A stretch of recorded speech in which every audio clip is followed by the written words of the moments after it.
मंत्रिमंडल विस्तार होने जा रहा है और हमारे साथ हैं सुमित सिंह, अशोक चौधरी और जमा खान जी।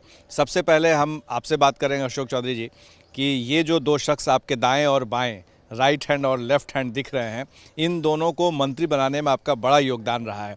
आखिर अब क्या आप उनसे उम्मीद करते हैं, क्या करेंगे? नहीं, मेरा मंत्रिमंडल तो मुख्यमंत्री का प्रोग्रेटिव है और मुख्यमंत्री जी ने अपना विशेषाधिकार का प्रयोग किया और दोनों को। लेकिन सबसे बड़ी बात यह है कि जो लोग हमारे टिकट पे नहीं भी लड़े उनकी भी पसंद नीतीश कुमार हैं, और जो नौजवान हैं चाहे वो किसी कास्ट और क्रीड के हों।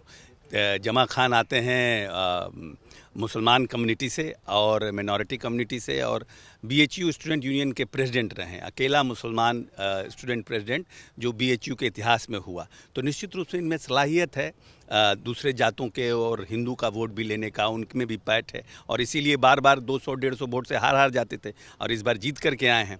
सुमित जी भी पहले जीत के आए थे जेएमएम से, तो ऑलमोस्ट इंडिपेंडेंट थे, लेकिन हमारी पार्टी को समर्थन दिए तो हमारी पार्टी में थे। संयोगवश जब टिकट बंटता है तो बहुत से ऐसे निर्णय होते हैं, तो उन निर्णयों में सुमित को टिकट नहीं मिल पाया, लेकिन सुमित दूसरी पार्टी में गया नहीं, इंडिपेंडेंट लड़ा और फिर जीत करके आया, और आने के बाद नीतीश जी को अपना समर्थन दिया। तो निश्चित रूप से जो नौजवान लोग भी हैं वो भी नीतीश कुमार के चेहरे को ही ऑप्ट कर रहे हैं। जो हमारे उम्मीदवार के खिलाफ, एनडीए के खिलाफ जो जिन्होंने जीत करके आया, वो भी नीतीश कुमार को के चेहरे को ही मानते हैं कि he is the only future leader. तो ये बड़ी बात है। मंत्री बनना नहीं बनना ये बहुत बड़ी बात नहीं है। नौजवान साथी जो हम लोगों के हैं वो भी ऑप्ट कर रहे हैं कि नीतीश का ही चेहरा बिहार को आगे ले जा सकता है, और कोई कास्ट का नहीं। सुमित जी तो राजपूत कम्युनिटी से आते हैं, जमा मुस्लिम कम्युनिटी से आते हैं, तो इस नौजवान साथी भी समझते हैं कि नहीं, he is the only future leader who can develop Bihar, और इन्हीं के हाथों में बिहार सुरक्षित है। ये सुमित सिंह, आपसे पूछेंगे कि आप तो अब पहली बार मंत्री बन रहे हैं, आपका खानदान भी रहा है, आपके पिता मंत्री रह चुके हैं, आपके दादा मंत्री रह चुके हैं, तो क्या लगता है कि इस मंत्री पद का शपथ जो आप लेने जा रहे हैं इसे आप निभा पाएंगे? बिल्कुल, पहले भी हमारे घर में हमने अपने परिवार में देखा है, और यह एक जिम्मेवारी है, और जिम्मेवारी को मैं पूरी तरह से प्रयत्न करूँगा कि उसको निभाऊँ, क्योंकि जो जिम्मेवारी मैंने निभाई है उसी का नतीजा है कि मैं निर्दलीय जीत कर यहाँ तक पहुँचा हूँ। तो आप निर्दलीय होकर पहले ऐसे होंगे जो नीतीश कुमार के मंत्रिमंडल में शामिल होंगे और मंत्री भी बनेंगे? हो सकता है। पार्टी को आप हरा करके आए और खुद मंत्री तो किसी पार्टी को नहीं, हम तो सबसे मेरी लड़ाई चल रही थी, लेकिन हमने नेतृत्व मात्र किया, तो वो मात्र नेता हैं, वो नीतीश कुमार। टिकट कटने का अफसोस अब लग रहा है? सब जो परिस्थिति होती है राजनीति में, तो परिस्थितियों का खेल है। चलिए, अफसोस हो ना हो, लेकिन फिलहाल मंत्री बन गए हैं। जमा खान जी, आप जैसे वो इंडिपेंडेंट आए, इनफैक्ट उनको पार्टी ने टिकट नहीं दिया, लेकिन आप जो है बीएसपी से जीत करके आए और अब जेडीयू में आप मंत्री बन रहे हैं, तो इसको आपको क्या लगता है कि आप जिनसे वोट लेकर के आए हैं वो क्या सोचेगी जनता? मैं वहाँ पे विकास की बात कही थी, विकास का मैंने वादा किया था, मैं विकास करूँगा क्षेत्र में।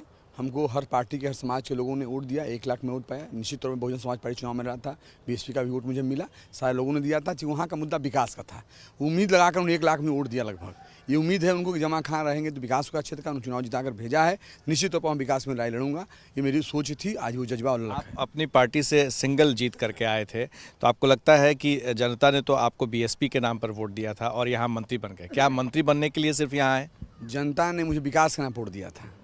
आप बात समझ सकते हैं, जो व्यक्ति मुस्लिम होकर मैं 1 लाख वोट पाया था, तो कहीं विकास का ही मुद्दा था, वहाँ संघर्ष का मुद्दा था। मुझे बीएसपी में बता दिया, मैं बीएसपी से रहा था, बीएसपी का भी वोट मिला ईमानदारी से, लेकिन तमाम समाज को वोट दिया। ये उम्मीदें थी, ये उस निगाह देख रहे थे कि जमा खान जाएंगे, विकास करेंगे। आज क्षेत्र के लोग, तमाम लोग खुशी की लहर है। निश्चित जमा भाई वहाँ पहुँचे हैं तो क्षेत्र का हमारा विकास होगा। विरोधी जो है वो सवाल उठा रहे हैं कि आपके खिलाफ में बहुत सारे मुकदमे हैं, केस हैं, जिस वजह से आपको दागी कहा जा रहा है। कोई मुकदमा नहीं है, विरोधी मेरे भाई हैं, कहने दीजिए। तो सब हर मामला अगर उस पर भी उतर के आ जाए, उनका भी विरोध होने लगेगा, ऐसी कोई बात नहीं है।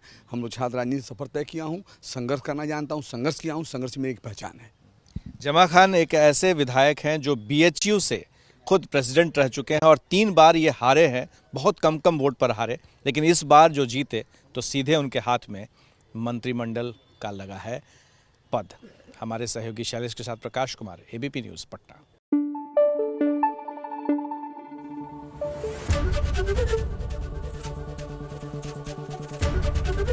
एबीपी न्यूज़ आपको रखे आगे।